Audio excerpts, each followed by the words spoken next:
This is NRT Daily News Analysis.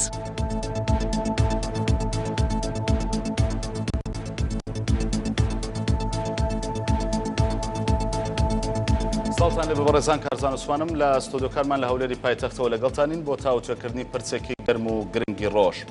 ئێستا لیژنەی دەستور سەرقاڵی ئامادەکردنی دەستورن بۆ هەرێمی کوردستان. لە پاڵ سەرنجەکان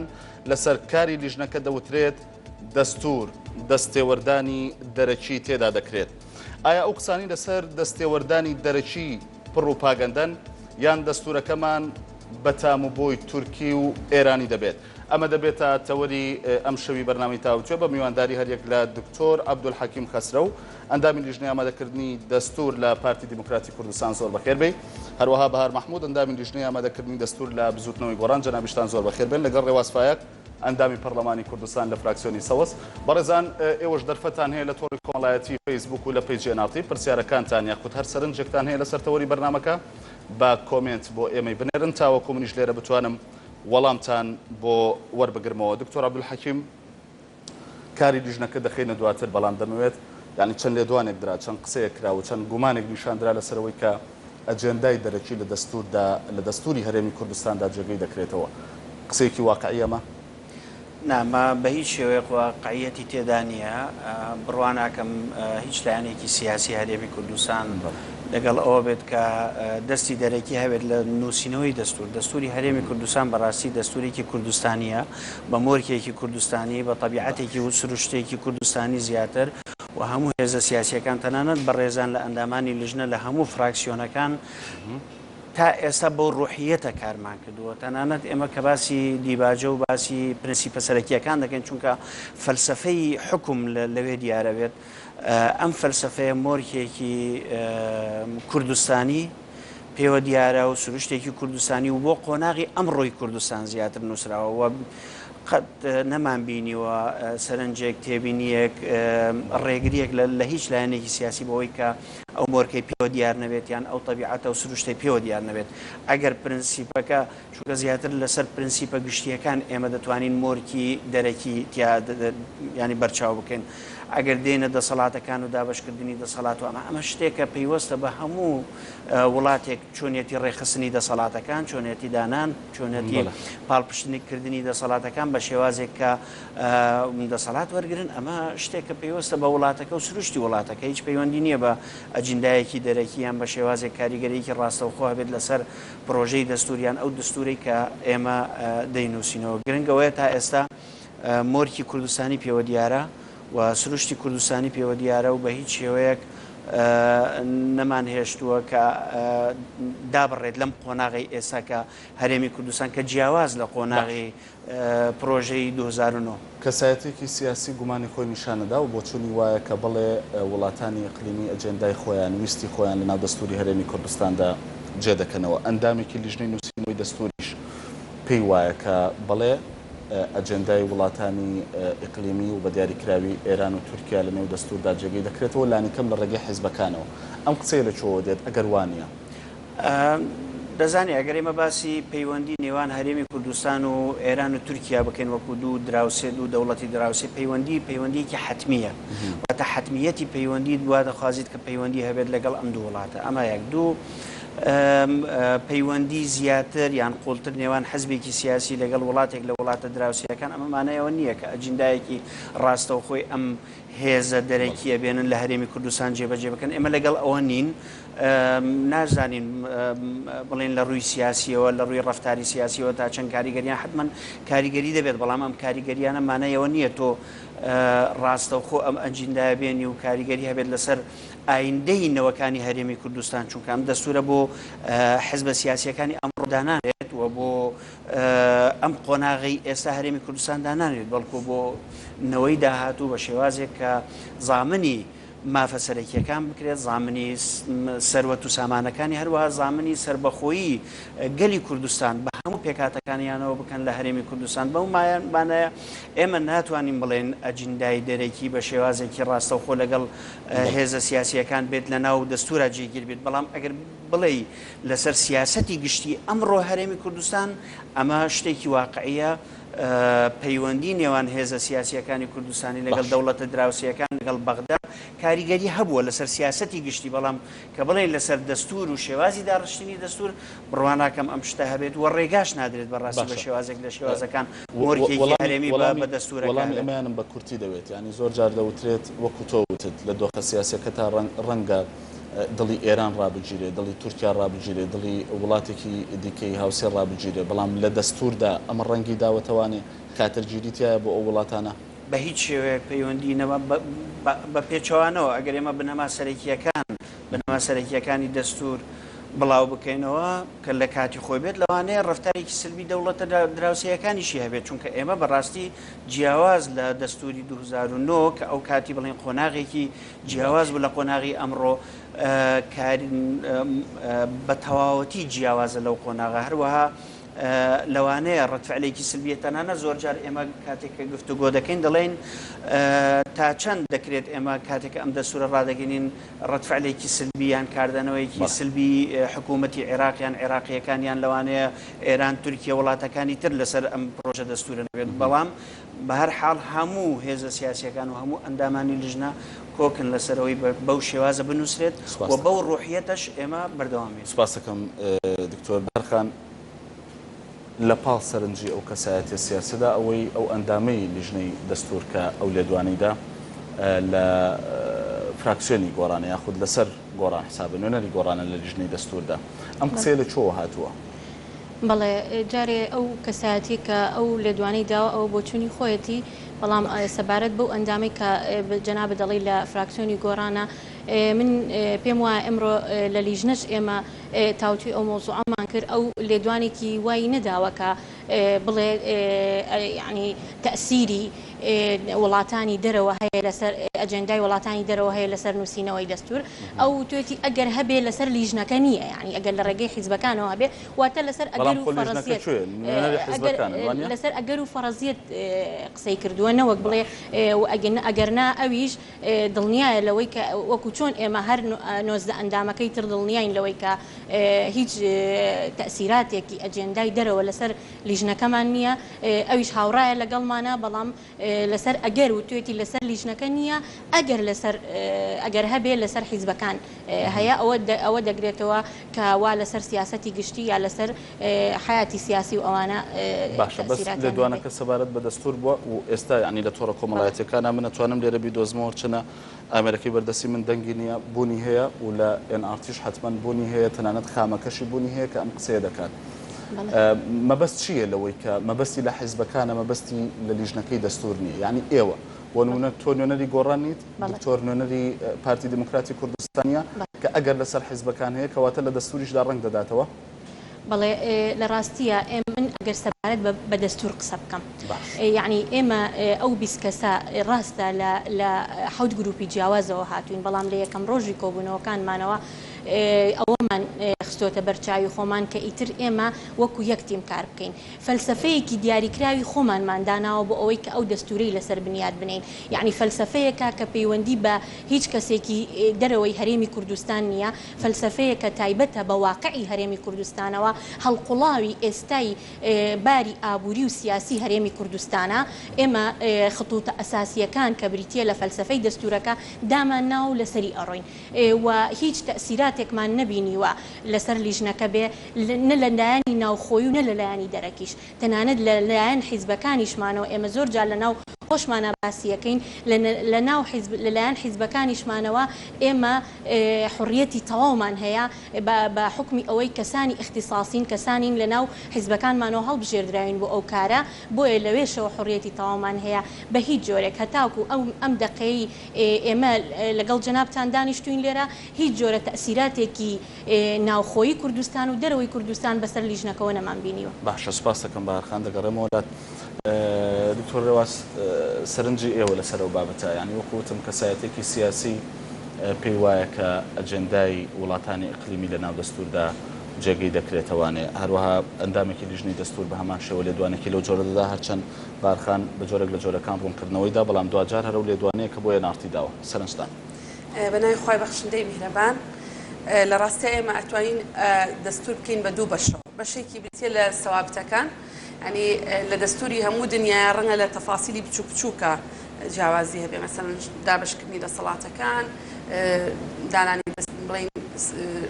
سەلاحیەتی دەسەڵاتەکان مافو ئازادیەکان ئەمانە ینی قسەکردن لەوەی کە دەوڵەتانی دراوسێ کاریگەریانە بێ لەسەر ئەمانە قسەکردنێکە کە بنەمایەکی زانستی نییە ڕاستیە چکە ئەوە کەوێتە ینی گفتوگۆی نێوان ئەندامانی لیژنەکە و ڕوئیای هێزە سیاسیەکان بۆ دەسەڵاتەکان و سەلاحیەتەکانیان و ئەرکەکانیان و بەرپرسیارەتەکانیان و بەرجەستەکردنی ستانداردە نێودەوڵەتی هاوچەرخەکان بۆ مافو ئازادیەکان ئەمە ڕوئیای هێزە سیاسیەکان لە ناو دەستورەکە ئیشەڵا بە باشترین شێوە ڕەنگەداتەوە. ئەمێنەیە قسە لەسەر هەندێک مەسەلە بکرێت کە بەنسبەت هەرێمی کوردستانەوە لە ئێستاە و ئەو پرۆژە دەستوری کە لە ئایندەیە دێتە بوون مەسائلی حساسن و هی ئەوەن قسەی جدیان لەسەر بکرێ و ڕەنگە کێشە دروست بکەن لە ڕووی ئیقلیمی و لە ڕووی نێودەوڵەتیەوە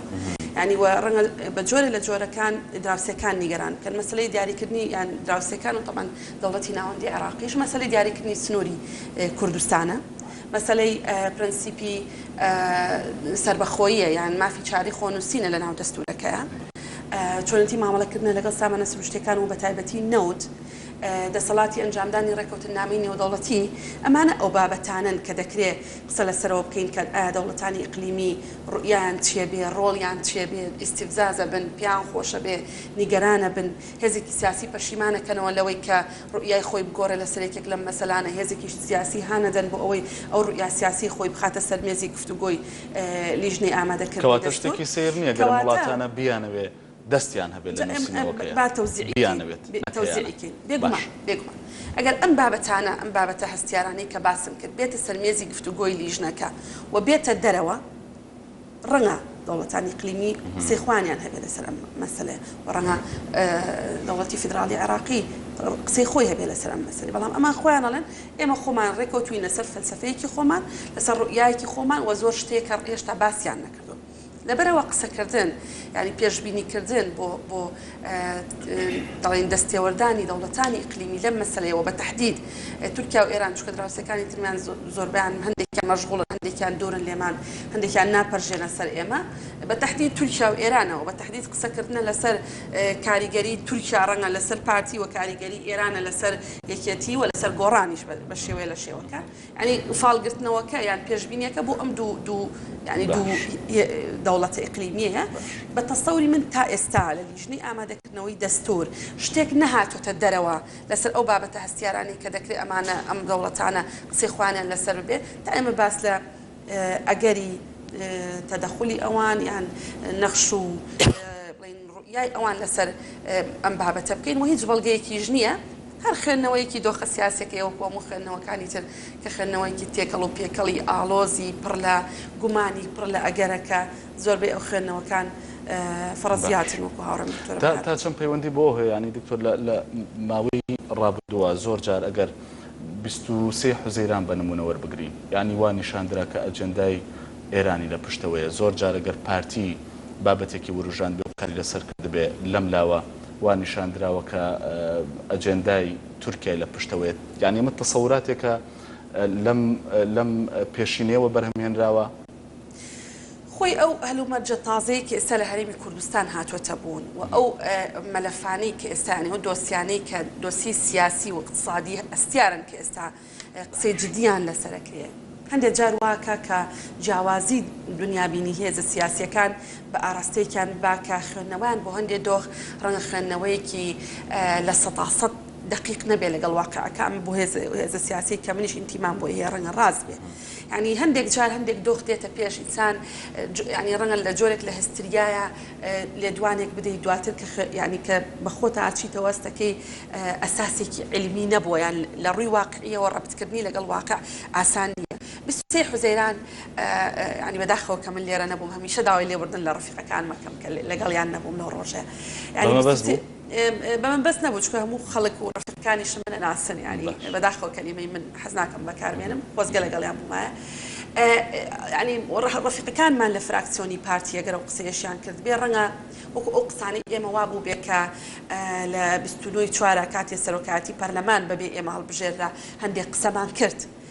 دوجار ئەگەر ئێستا من بێم بۆ قسەکانی خۆمی ئەو کاتە بڕۆمەوە حەزەکەم نەمکردایە ڕفیقەکانیشمان لە فراکسیۆنی پارتی من نەزانم ماوەیەکی تر حەزەکەن ئەو قسانیان نەکردایە ینی هەندێک دۆخ دێتە پێش ئەگەر هێزێکی سیاسی هەستەکە بەتەنیایە یان هێزێکی سیاسی هەستەکە مثلا هێزەکانی تر ئەوەکو ئەو بیر ناکەنەوە ڕەنگە لە لەحزەیە لە لەحزەکانە قسەیەک بکە کە دواتر ینی هیوادارم ینی هەمومان ینی پیاچونەوە بۆ قسەکانی خۆمان لە ڕابردووە بکەین بۆی لە ئایندا قسەی زۆر باش بکەین سێ حوزەیران هەڵقڵاوی خواستی ئەو چوار هێزە بوو و تعبیریان لێکرد لە شێوەی کە ڕەنگە دۆخێک دروست بێ قسەیە بکرێت کە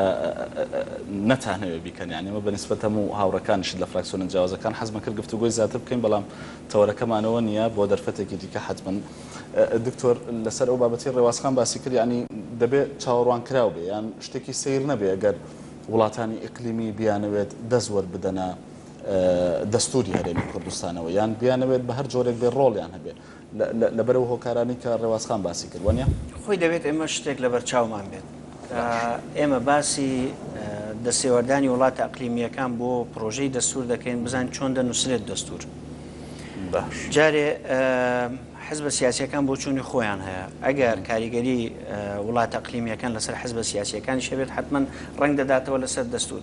دوجار ئەم پرۆژە دەستورە پێویستی بە دەنگی دوو لە سەرسی ئەندامانی پەرلەمان هەیە واتە پێویستی بە سازانە دوای ئەوە پێویستە ڕیفراندۆمی گشتی لەسەر بکرێت واتە جەماوەری کوردستان دوجار بڕیار لەسەرەوە دەدات کە ئەم دەستورە پەسەندەکایان نا جا ئیتر ئەگەر مۆرکی ئێرانی پێوە بێت یان مۆرکی تورکیای پێوە بێت یان مۆرکی بەغدا بێت یان هەر وڵاتێکی تر ئەو کاتی هاوڵاتیان هەتا ئەو کاتی دابش بوون بەسەر لایەنەکانەوە نێ پارتی ویستێکی هەبێت یان ویستی ئەوەی هەبێت دەنگ بدرێ بە دەستور داوا دەکا کە دەنگی پێ بدرێم قسەیە بۆ یەکێتی بۆ گۆڕان و بۆ لایەنە ئیسلامەکانیش ڕاستەوە بۆ هەموو لایەنەکان ڕاستام قسەیە بەڵام دەبێت بزان دوجار کاتێک کە پرۆژەی دەستوری 2009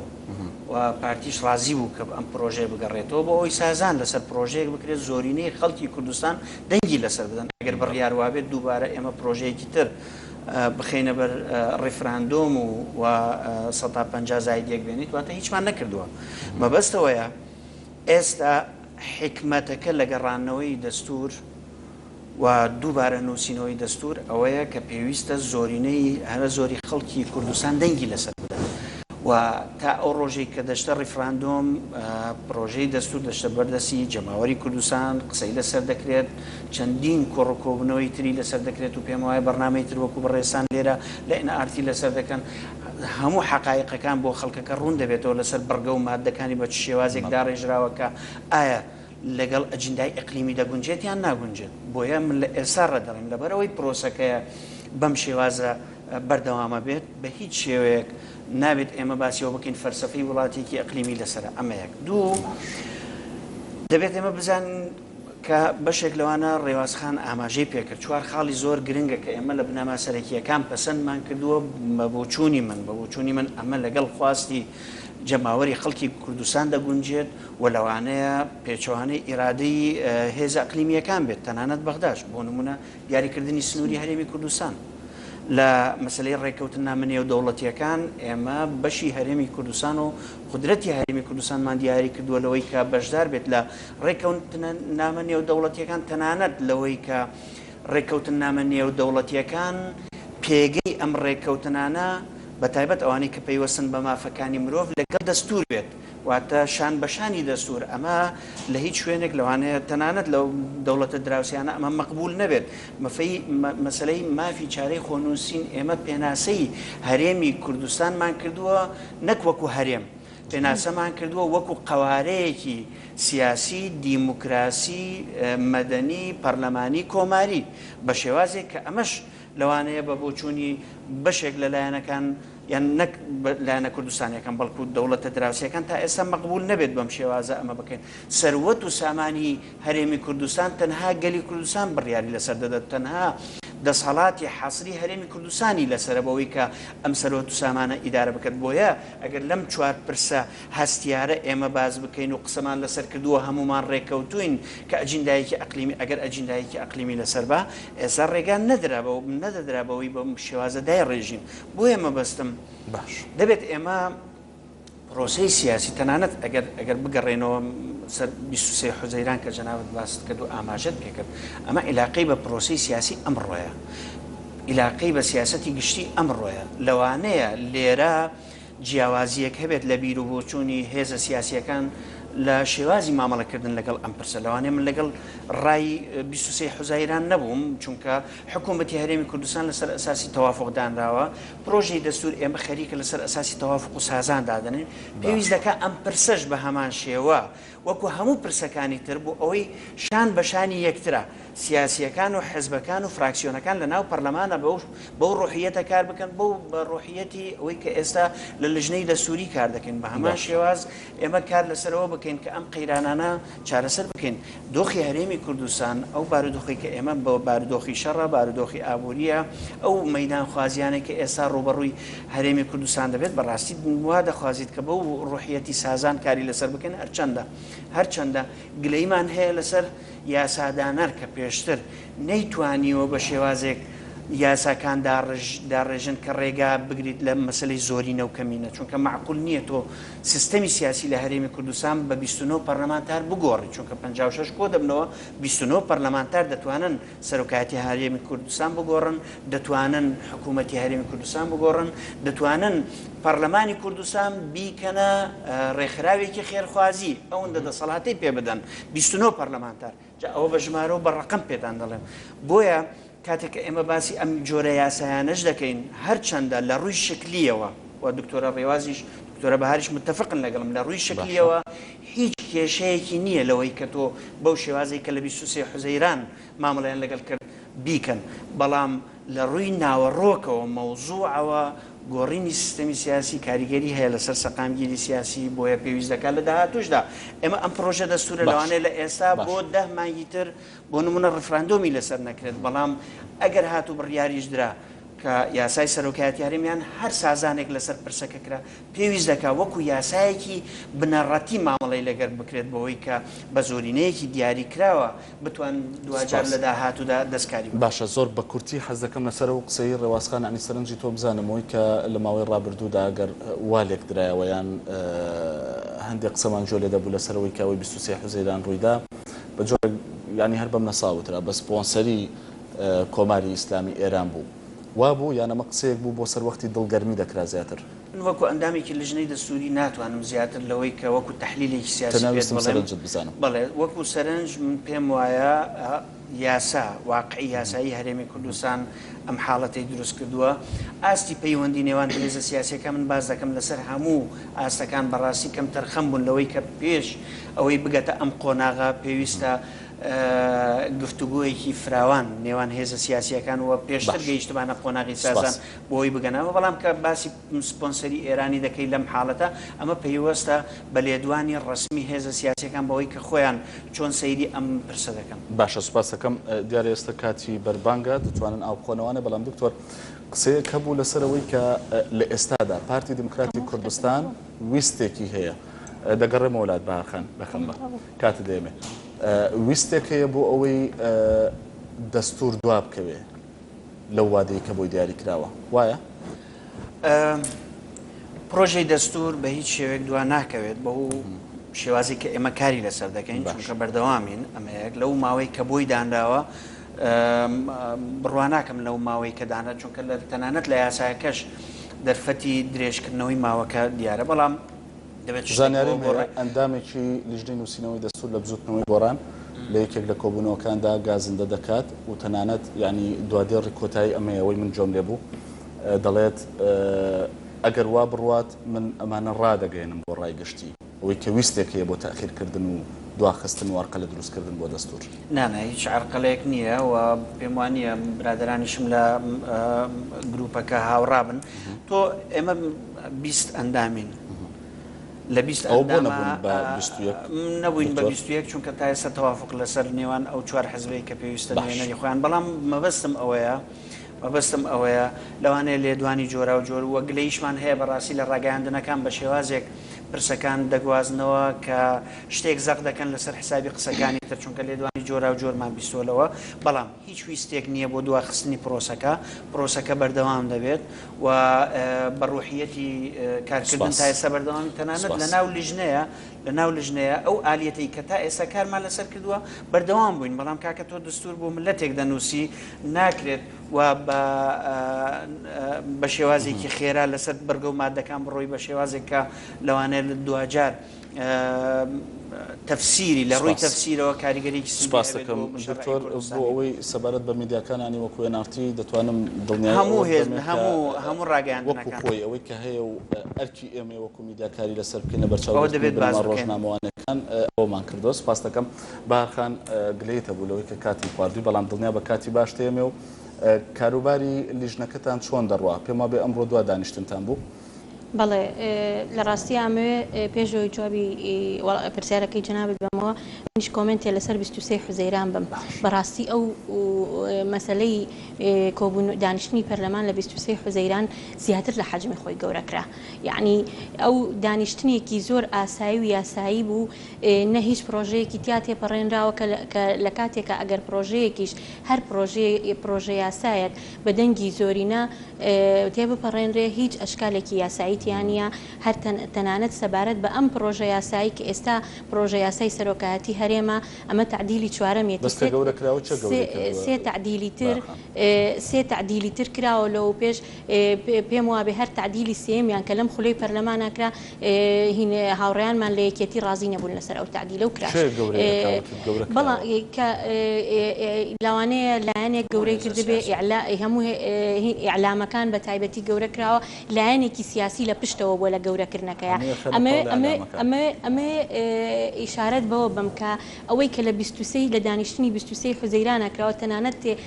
پەسەندکردنی یاسا نەبووە خوێندنەوەی یەکەم بووە بۆ پرۆژە یاسایە کە ڕوئیای ژمارەی یاسایی لە ئەندامانی پەرلەمانە پێشکەش کراوە کە خراوەتە بەرنامەی کارەوە وەکو هەموو پرۆژەیەکی تر یعنی تێ نەپەڕێنراوە هەتاکو باز بەوە بکەین بە سپۆنسەری کێ و بە سپۆنسەری کێنا تەنها خوێندنەوەیەکی یەکەم بووە بۆ ئەو پرۆژە یاسانەی کە ژمارەی یاسایی پێشکەشی کردو تەنها خوێندنەوەی یەکەم واتە پەسەند نەکراوە لە کاتێکە ئەگەر پەسەندیش کرایە هەر شتێکی ئاسایی و یاسایی بوو چونکە ژمارەی یاسایی زۆرینەی ڕەها لە هۆڵی پەرلەمانە ئامادە بووە ئەمە حەزم کردڕوونکردنەوە لەسەرەوەم بەڵام وتم سەرنجێک بووم لەسەرەوەی کە ینی بەشێکی خستە ئەستۆی ڕاگەیانەکان بەڵام وەختێک بۆ نمونە ئێوە خۆتان بوون کە دەتانوێت بۆ نمونە پارتی هەڕەشەی کردووە پارتی بازدەد و ئیدارەیی دەکات ئەمە بابەتیەوە نیە ئەلام گرنگی پێ باوکاری لەسەر بکە ینی خۆرکی ئەلام چییە ئەبێ بێدەنگی لێ بکە باسی نەکە بەڵێ نەخێر ناڵم بێدەنگی لێ بکە و باسینەکە بەڵام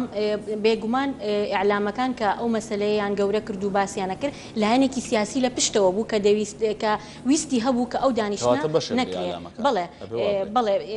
بەڵێ بەشێک لە ئیعلامەکان ئەگەر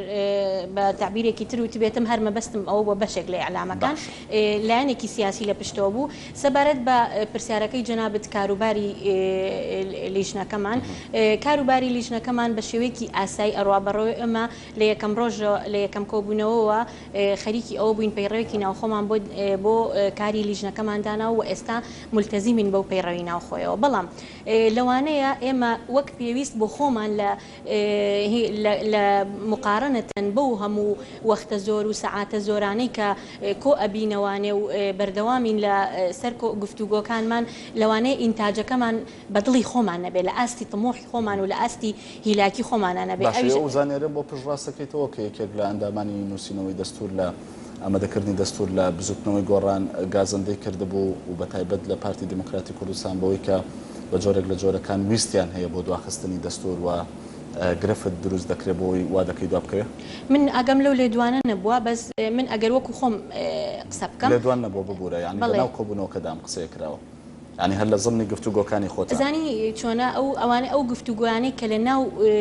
لیژنە دەکرێن هەندێک جار ئێمە لە حاڵەتی هیلاکییان جاری وهەیە ئێمە 9 سعات لەسەر یەک بەردەوام بووین لە گفتوگۆکردن ئەوانە نابێ بکرێتە شتی ڕسمی و بڕیار و شتی لەسەر هەڵبچندێ یعنی ئێمە جاری وهەیە لە کاتی هیلاکیە هەندێک قساکەین بەرامبەر بە یەکتری یعنی بەس دوایی خۆشمان یعنی لە یەکتری ناگرین و هیچ شتێکی ڕسمی لەسەر هەڵ ناچنین بەڵام ئێمە بێگومان وەگوتم ئەو مادانی کە ئەو نەتیجەی کە ئێستا پێگەیشتون لە چاو هیلاکیەکەمان و لە چاو ئەو وەختی سەرفیەکەین لەوانەیە لە ئاستی تەمۆحی هەر یەکە لە ئەندامانی لیژنەی دەستوریان نەبێ. ئەمەش سەبەبەکەی ئەوەیە کە ئێمە مولزەمین بەوەی کە بە سازان بگەینە نەتیجە بۆ لەسەر هەموو مادەکان. سازان لە نێوان 20 کەسا شتێکی ئاسان نییە. ئەگەر هەمووشمان لە ڕوئیای حیزبێکەوە هاتبین، ئەگەر هەمومان لە یەک حیزب بین هێشتا سازان ئاسان نیە. بڕوان پێ بکە ئەو نقطانی کە ئێمە تیا خلافمان بۆ دروستە بێ زۆرتر نقاطی علمی و ئەکادیمین زیاتر لەوەی کە نقاطی سیاسی بن. یعنی جاری وهەیە ئێمە لەناو خۆمانە لەناو گروپێکە ئەندامانی گروپێک جیاوازین لەسەر شتێکە. یعنی کەواتە زۆرتر پەیوەندی خلافەکان من پێی ناڵم خلاف مناقەشاتەکانمان ئەوەندەی پەیوەندی بەشتی ئەکادیمی و علمیەوە هەیە کە ئەمەش ئەوە دێنێ ئێمە لەوانەیە لە حاڵەتێکی هیلاکیە بڵین ئەوە چییە یا دەستێک هەیە دوای ئەخایە ئەوان، بەڵام دوای ئەگەر ورتر بینەوە لە شتەکان ئەرکی ئێمە ئەرکی لیژنەی ئێمە ئەرکێکی زۆر گەورەیە. ئێمە نەخشە ڕێگای سیاسی و ئابووری و کۆمەڵایەتی و ماف و واجباتی هاوڵاتیان بۆ ئێستای ئەم هەرێمە و بۆ داهاتووی دائەنین. کەواتە ئەرکەکە گەورەیە ئەوە دێنێ کە لەسەر وشەیەک ئێمە چەند سەعاتێک بکوژین بە گفتوگۆکردنەوە بۆ ئەوی لە دوجارە هەر بیستمان هەموو ئەندامانی لیژنەکە بە قەناعەتەوە بگەینە ئەو مادەی کە تەسبیتیەکەین. ئەمە یەکێکە لەو ڕێگرانەی کەوامان لەیەکا کەوا وەختێکی زۆرمان پێویست بێ بۆ ئەوی بگەین بە نەتیجەیەک. یەکێکی تر لەو ڕێگرانە وەگوتم ئێمە بڕیارەکانمان بە سازان دەرەکەین. ئێمە بەداخەوە بە سازان نەمانتوانی بگەینە ئەوەی کە هین پرۆژە کۆنەکەی دەستور بکەینە ئەساسێک بۆ گفتوگۆکانمان و لەسەر ئەوە بڕۆین. سوودێکی لە نابین لە ئێستا بەڵێ وەکو مەزدەرێکی تر سوودی لێ بینین، بەڵام ئێمە یعنی بەشێک لە ئەندامانی لیژنە پێمان باش بوو کە ئەو پرۆژە کۆنە وەکو ئەساس بگرین بۆ لە پێناوی ئەوەی کە وەختمان زیاتر بۆ بگەڕێتەوانێت لە پێناوی ئەوەی ئیسفادە لە وەختکەین. بەڵام لەبەرەوەی بڕیارەکانمان بە سازانە هەموو ئەندامانی لیژنە نەسازین لەسەر ئەوەی کە ئەو پرۆژەیە بکەینە ئەساسێک. ئەمە وای کرد کە لیژنە پێویستی بە ماوەیەکی زیاتر هەبێ بۆ ئەوەی کە بگاتە سازان. ئێمە پێشتر ئەبێ مسۆدەیەک ئامادە بکەین بین لەسەر ئەو مسۆدەیە قسە بکەین. ئەمە هەمووی واکە کە وەختێکی زیاترمان لێ بکوژێ. بۆیە ئەمانە ئاستەنگیەکن لە بەردەم لیژنەکەمانە کە لە ئاستی تەمۆحی ئێمەیە لە چاو ئەو وەختەی کە سەرفیەکەین نەتیجەکەمان ئەوەندەنی ئەگەر نا من هیچ شتێکی تر نابینم لە ناو. سپاس دەکەم. لە پاڵ مەسەلەی سیستەمی حکومڕانیدا بابەتێک کە زۆرترین قسەی لەسەر کرابێ لەسەر ئەم ئامادەکردنی پرۆژەی دەستور بابەتی ئەوە بۆ کە دەستورەکەمان دەستورێکی ئیسلامی بە یاخود ئەلمانی بوون بەداخەوە کە مەسەلەی هاوڵاتی بوون بۆ نمونە بابەتی لەم جۆرە مافەکانی بە هاوڵاتی بوون لە ناو دەستوردا چیە نەبووتە مۆزوعێک بۆ ئەوەی خەڵک احتیمامی پێدا بدیان قسەی لەسەر بکرێ. بەرحاڵ و بابەتە بە چۆ گەیشتەوە مەسەلەی ئێستا کەمپین دروست کراوە بۆ نمونە بۆەوەی ببینە خاوەنی دەستورێکی سەکۆلار و لە بەرامبەردا ئیسلامیەکان ناڕازین لە بابەتێکی لەو جۆرە گفتوگۆکان گەرمن. ئەمە گەیشتەوە بە چۆ؟ بەڵێ ئێمە وەکو لیژنەی دەستوری بەواجبی خۆمانی ێزانین گوێ لە هەموو چین و توێژەکان بگرین، بەڵام ئێمە لە هەمان کاتا نابێت لە بیرمان بچێ کە ئێمە مولزەمین بەوەی کە مصلحەتی عام لەم پرۆژەی دەستورە ینی پشتگوێ نەخێن. ینی مصلحەتی عام هەدەفی ئێمە لە دەستورا سەبارەت بە پێگەی ئاین. ئایا ئێمە دەستورێکی ئیسلامیمانەوە یا عیلمانی؟ ئێمە لە مادەی یەکەما چەسپاندومانە نیظامی حکم پەرلەمانی و دیموکراتی و مەدەنیە یعنی لە هەرێمی کوردستانە. بەڵام لەگەڵ ئەوەشا ئێمە ئیسلام ئاینی زۆرینەی زۆری خەڵکی هەرێمی کوردستانە. بۆیە ئێمە هەمومان هەر 20 ئەندامەکەی لیژنە بەبێ جیاوازی هەمومان کۆکین لەسەر ئەوەی کە پێویستە ئاینەکەی خۆمان کە شانازی پێواکەین لە ناو دەستورەکەمانە ڕنگ بداتەوانێ. بەڵام و ئەمەشمان هەموو ئەمەمان وتووە ئێمە هەموو ئەندامانی لیژنە پێمان وایە کەسێک لە کەسێکی تر ساحەبی دینی ئیسلام نییە، کەسێک لە کەسێکی تر زۆرتر دڵسۆز نییە بۆ دینی ئیسلام. پێمان وایە هەمومان وەک یەک خاوەنی دینی ئیسلامین، هەمومان وەک یەک هەوڵ ئەدەین بۆ ئەوەی کە دینەکەمان لە ناو دەستورا ڕنگ بداتەوانێ. بەڵام هەممی ئێمە دینەکانی تر بەڵێ دینەکانی تریش بە هەمان شێوە و هیچ خلافێکمان نییە نوێنەری دینەکانی ترمان لەگەڵە نوێنەری مەسیحیمان لەگەڵە نوێنەری یەزیدیمان لەگەڵە و بەپێی خواستی ئەوان لە مادەی تایبەت بە دینە بڕگەی تایبەت بە دینەکانی تریش نووسراوەتەوە بەس من بۆیە تەرکیزم خستە سەر دینی ئیسلام لەبەر ئەوەی کە ئێستا لە دەرەوە دەگوزارێت تایبەتە بە دینی ئیسلامەوە ئەگەرنا ئەوانی تریش جێگەی کراوەتەوانێ ئەوەی کە تایبەتە بە ئاینی ئیسلامەوە هەمومان متفقین لەسەر ئەوە بەڵام مناقەشاتەکانمان لەوەشا خلافمان نییە گفتوگۆکانیشمان نەگەیشتەوە بنبەست بەڵام مناقەشاتەکانمان لەسەر ئەوەیە کە ئێمە لە دوجارە دەستورێک نەنووسینەوانێ بە ناوی ئاینی ئیسلامەیە بە ناوی هەرچی شتێکی ترەوە بێ کەلیماتی مەتاتی بە جۆرێک بەکار بهێنین کە ببێتە هۆی ئەوەی بە دەستبەستنی مشەڕیع یان قازی لە دانانی یاسایە لە جێبەجێکردنی یاسایە ئەوەی ئێستا لەسەری ڕێکەوتوین هەمومان متفقین لەسەر ئەوەی کە هین ئاینی ئیسلەریعی ئیسلامی مەزدەرێکی ئەساسیە بۆ تەشریع لەگەڵ مەزدەرە سەرەکیەکانی تردا و هەروەها لەسەر ئەوە ڕێکەوتون کە دینی بەشی زۆرینەی ئەو خەڵکی هەرێمی کوردستانە بەڵام لەسەر سیاغەی بڕگەیەک ماوینەتەوانێت لەسەر ناتوانم بڵێم بڕگەیەکی دەتوانم بڵێم عیبارەتێک یعنی لەناو بڕگەیەکە عیبارەتێک لەناو بڕگەیەکە کە گفتوگۆکانمان بە خۆشحاڵیەوە نەگەیشتووە بە بنبەست و ئێمە ئەتوانین لێرەوە بە خەڵکی هەرێمی کوردستان بڵین کە ئەو مادەیە نابێتە کێشە لەناو لیژنەی دەستوریا و بە زووترین کاتێک لایەکەینەوەوانێت کە خلافەکانمان خلافی جەوهەرینی بەهارخان ڕازی بووی لە کاتەکە دوانیا باشە سپاس دەکەم ڕێوازخان لەگەڵ قسەکانیەواندا سەرنج دەنووسی لە پاڵەوەیە منە پرسم سەرنجی تۆ وەکو پەرلەمانتارێک چییە لەسەر کاروباری لیژنەی ئامادەکردنی دەستور؟ من هەموو ڕۆژێمان و نەبوونیان لێکم کە ناشیان بینم و ئەزانم کۆبوونەوەی بەردەوام چەند ناخۆشە و ئینسان چەند هیلاکە بێ بە تایبەتی لەم مانگە پیرۆزەشە کە دڵنیام هیلاکەکان ڕەنگە دوو هێن دەبێ طموحی ئێمە ینی ئێستا منەمێ بم بە هاوڵاتێکی سادە ئەندامی پەرلەمان نەبم طموحی هەموو هاوڵاتێکی سادە ئەوەیە کە ئەمان بە زووترین کات ئەو چەترە یاسایی ئەمان بۆ دروست بکەن کەی تر ئەبێ بەسایە هەم بۆ یاساکانی تر هەم بۆ دیاری جیاکردنەوەی دەسەڵاتەکان لە یەکتر مەهامیان بۆ تێکەڵمە و ینی نێشتنی و تێکەڵ و پێکەڵێکی ئێستا لە نێوان دەسەڵاتەکانە هەیە بۆ تەثبیتکردن و یان بابێن جێگیرکردنی مەفهومی لێپرسینەوەی سیاسی بەمانە دەستوریەکەی بۆ ئەوەی کە دادگاهی دەستوریمان هەبێت لە هەرێمی کوردستان بۆ ئەوەی ناکۆکیەکانمان لە ناکۆکی یاسایەکانمانە پشتیوانمان بێ و ناکۆکیەکانمان یەکلایی بکاتەوە لە جاتیەوەی قسەی زۆر بکەین حکمی هەبێ ئەو دادگایە ینی ئەمەوێت سادە بمەوە بم بە هاوڵاتێکی سادە باسی ئەو طموحی خۆم بکەم من نەزانم ینی تیایە نەگەم لە هەمویان ئەزانم زۆرمان دوون و دەستخۆشیان لێ یەکەم هیوادارم هەوڵی زیاتر بدەن بۆ ئەوەی ئەگەر دڵنیام ینی لە وەختی خۆیان ئەگەر ژمارەی ئەو مادانی کە بەڕێزان ماویانە یان ئەو مەسەلانەی ئەو بابەتانی کە ئەبێ لە دەستورا جێگیر بکرێ و ئەم بەڕێزانە تا ئێستا پێی نەگەیشتون بەراورد کرێ بەو ماوەی کە ماوە زۆر ئاستەمە تەواو ببێ تایبەت و ئەگەر بەراوردیش کرێ بە ئەو ماوەی کە بەرهەمیان هەبوو ینی لە ئیشیان کردووە ڕەنگە ینی وەختەکە وەختی زیاتریان بێ بەڵام من دڵنیام طموحی هاوڵاتێکی ئاسایش وە منیش وەکو ئەندامێکی پەرلەمان ئەوەیە کە دەستورێکمان هەبێ کە بتوانێ ینی ئەوە بێ ئێمە ئەمانە ینی طموحە سیاسی و کۆمەڵایەتی و ئابووری و ئەوانەمان ینی بۆ طموحەکانی خەڵکی کوردستان لە بەرجەستەبوونی ماف و ئازادیەکانیان یەکلایی بکاتەوە ڕەنگە زەمن زۆر گرنگ نەبێ گرنگەوەیە ئەمان موفق بن لە ئامادەکردنی پرۆژێکی دەستور کە خۆیان لەسەری سازا بن بۆی ئێمەش بە ئاسانی بتوانین لە پەرلەمان لەسەری بسازین و دوو لەسەر سێ بێنێ و جێگەی ڕەزامەندی خەڵکی کوردستانیش خوێندنەوە چۆنە بۆەوە ینی پێ دوایە کە دەگەنە ئەوەی کە تۆ دەتەوێت ینی بگەنە سازانێک بکەنە تەوافقێکە سبەینێ وەکو تۆ من و توی هاوڵاتیش بۆ منە ڕازی بیت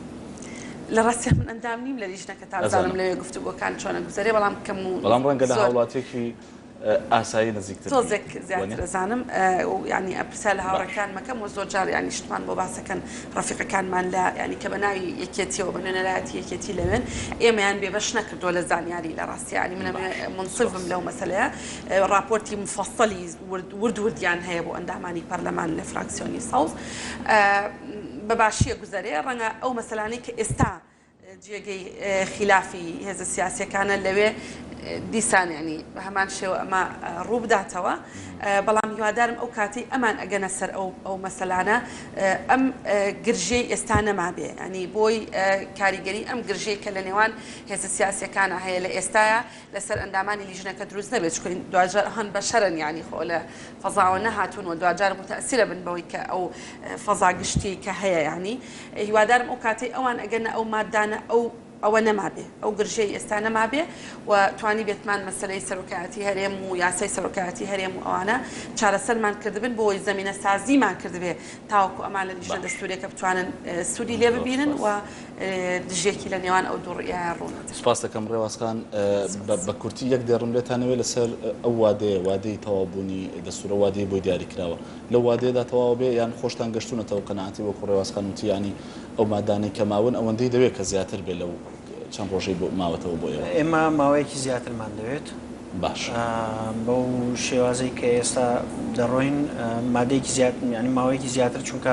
دوای نووسینەوەی دەستور پێداچوونەوەی پێویستە وەرگێڕان بۆ سەر زمانەکانی تر لە ڕووی قانونیەوە لەوانەیە ئێمە دووبارە چەند کەسی شارەزاوانێ واتە ئالیەت و ئیجراعاتی نووسینی دەستور لەوانەیە ئاسان نەبێت تۆزێت تاقیدات هەیە